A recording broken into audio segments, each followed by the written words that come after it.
ಇನ್ನು ಏನು ಗೈಡೆನ್ಸ್ ಸಿಗಬಹುದು ಧನುರಾಶಿಯವರಿಗೆ? ಖಂಡಿತ.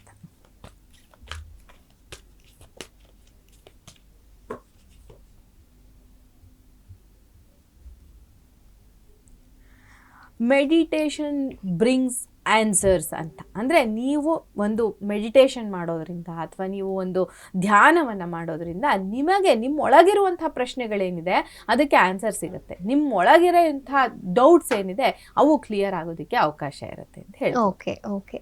ಇನ್ನು ಧನುರಾಶಿಯವರು ವೈಯಕ್ತಿಕವಾಗಿ ಯಾವ ಕ್ರಿಸ್ಟಲ್ಗಳನ್ನು ಹಾಕೋಬೇಕಾಗತ್ತೆ? ಧನುರಾಶಿಯವರಿಗೆ ಸಿಟ್ರಿನ್ ಅನ್ನುವಂತಹ ಒಂದು ಕ್ರಿಸ್ಟಲ್ ಇದೆ. ಈ ಕ್ರಿಸ್ಟಲ್ ತುಂಬ ಪಾಸಿಟಿವ್ ಆದಂತಹ ಕ್ರಿಸ್ಟಲ್. ನನಗೆ ತುಂಬ ಫೇವ್ರೇಟ್ ಕ್ರಿಸ್ಟಲ್. ಅದು ಪರ್ಸನಲ್ ಚಾಯ್ಸ್ ಅಂತ ಹೇಳ್ತೀವಿ. ಏನಾಗುತ್ತೆ ಅದನ್ನ ಹಾಕೊಂಡ್ರೆ? ಅದು ನಿಮಗೆ ಆಪರ್ಚುನಿಟಿಗಳನ್ನು ತಂದುಕೊಡುತ್ತೆ, ಹೊಸ ಹೊಸ ಆಪರ್ಚುನಿಟಿಗಳನ್ನು. ಯಾಕೆಂದರೆ ಒಬ್ಬ ಮನುಷ್ಯ ಬೆಳಿಬೇಕು ಅಂದರೆ ಅವನಿಗೆ ಆಪರ್ಚುನಿಟೀಸ್ ಬರಬೇಕು.